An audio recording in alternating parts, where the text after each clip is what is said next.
Salut à toi mon jeune ami, c'est Poolboy pour une nouvelle vidéo. Alors les tractions, comment gagner plus de muscles avec cet exercice légendaire pour muscler notre dos. Il va y avoir énormément de débutants qui m'envoient ce message suivant.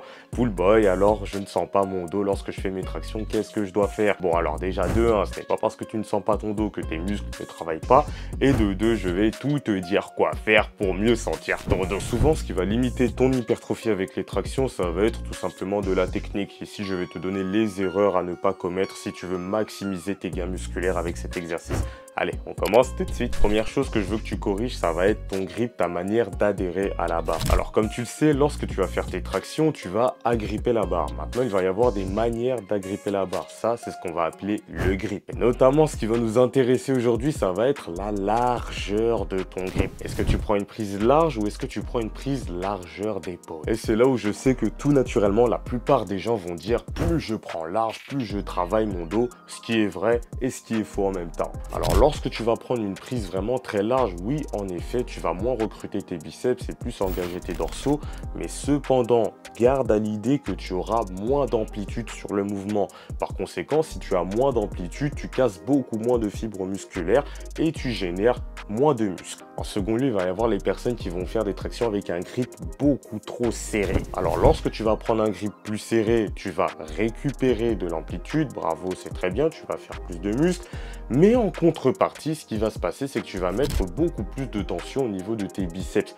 Donc moins de tension au niveau du dos. Par conséquent, tu vas perdre en hypertrophie au niveau du dos et ce n'est pas ce qu'on veut. Tu l'as bien compris, en fonction de la largeur de ton grip, ce sont des groupes musculaires différents qui vont intervenir. Lorsque tu vas prendre une prise trop serrée, ici ça va être les biceps mais aussi tes avant-bras qui vont prendre très cher. Et pour la plupart des débutants, ce qui va se passer, c'est que leurs bras vont lâcher avant leur dos. C'est-à-dire que musculairement parlant, ils vont encore avoir la force de continuer avec leur dos, mais leurs bras vont leur dire non, non, stop, tu descends. Par conséquent, tu l'as compris, c'est comme dans la vie, il faut toujours éviter les extrêmes. Si tu prends trop large, ce n'est pas bon. Si tu prends trop serré, ce n'est pas bon pour toutes les raisons que j'ai exposées précédemment. Là, tout naturellement, te vient à l'esprit, mais quelle prise je dois prendre pour performer et réussir en traction? Alors, je vais te donner un nombre, mais le plus important, c'est que tu visualises. On va prendre environ 1,5 fois la largeur d'épaule.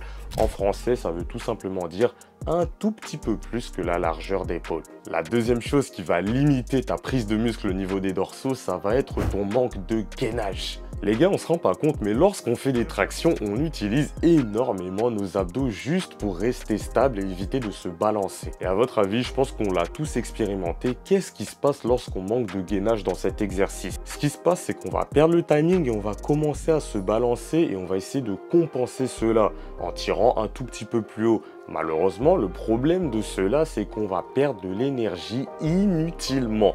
Vu qu'on manque de gainage, l'exercice est plus compliqué.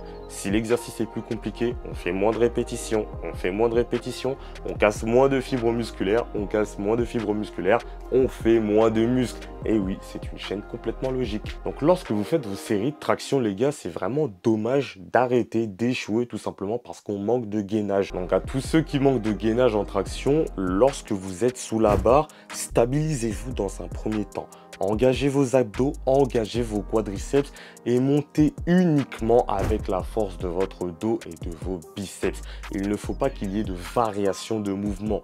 Concentrez-vous vraiment sur votre gainage, serrez vos abdos au maximum. Si vous manquez cruellement de gainage, n'hésitez pas à faire des exercices complémentaires pour la ceinture abdominale comme les relevés de genoux, les relevés de jambes et les toes to bar.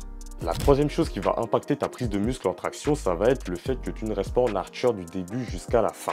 Alors là, au lieu d'utiliser des termes hyper techniques, je vais tout simplement te le montrer pour que tu le vois et poser des images dessus. Traction, ça va ressembler à ça. Tu vois bien que du début jusqu'à la fin, je conserve la même forme. Mais il va y avoir des personnes qui vont terminer leur amplitude comme ça, c'est-à-dire en rentrant un tout petit peu leur dos. Précédemment, je t'ai parlé de traction en archer. La forme que tu viens de voir à la fin, ça s'appelle une traction en holo. Si tu veux maximiser tes gains musculaires au niveau de tes dorsaux et avoir le dos le plus large possible, tu dois rester en archer du début jusqu'à la fin. Parce que lorsque tu passes en holo, tu désactives l'engagement musculaire de ton grand dorsal.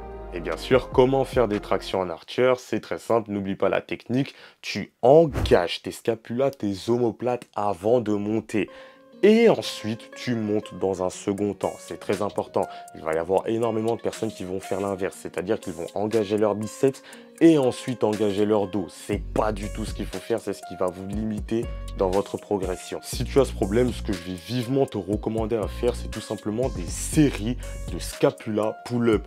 Donc tu vas tout simplement faire des tractions, mais tu ne vas pas monter avec tes biceps, tu vas tout simplement monter avec ton dos. Et je veux que tu montes le plus haut possible dans cette position. Comprendre que la traction est un mouvement en 2 étapes. On engage nos scapulas, on abaisse nos omoplates comme tu veux, et ensuite on tire avec nos biceps, nos bras pour se tracter jusqu'en haut. La 4e chose que tu vas faire pour gagner plus de muscles au niveau de tes dorsaux, ça va être tout simplement d'augmenter le volume. Alors au bout d'un moment, si on veut gagner du muscle, il faut faire des répétitions comme en musculation.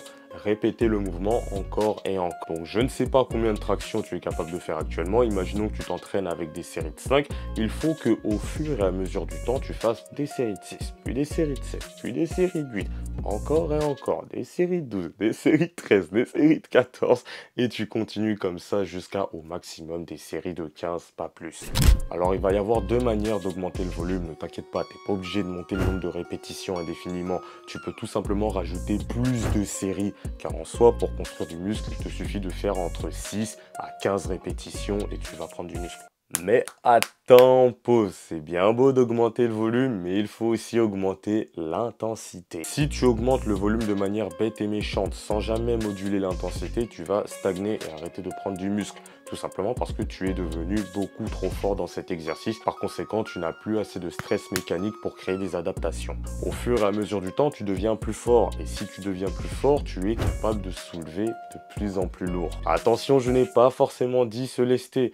Imaginons que tu fasses des tractions avec un élastique. Soulever plus lourd revient tout simplement à prendre un élastique un peu plus léger, car tu te rapproches petit à petit de ton poids de corps. Si tu fais des tractions au poids du corps, tu peux soulever 2,5 kg, voire 5 kg. Là, l'intensité va augmenter, tes séries seront beaucoup plus compliquées. Augmenter l'intensité, ça peut être aussi réduire son temps de repos. En bref, tu l'as compris, il faut que ça devienne beaucoup plus difficile pour toi, mais sans l'être beaucoup trop. Tu dois toujours avoir une difficulté moyenne dans tes séances. Si c'est trop dur, c'est que l'intensité est trop haute et c'est défavorable pour la prise de muscle. Si c'est facile, c'est que tu fais limite de l'endurance et c'est aussi défavorable pour la prise de muscle. Comme tu l'as compris dans cette vidéo, les extrêmes sont tout simplement à mettre à la poubelle. Applique tout ce que je viens de te dire et tu verras que tu vas de 1, mieux sentir ton dos et de 2, gagner beaucoup plus en masse musculaire. Ça m'a fait comme d'habitude un plaisir de faire cette vidéo. Suis-moi sur Instagram et n'oublie jamais, tu dois continuer d'avancer. Fais attention à toi.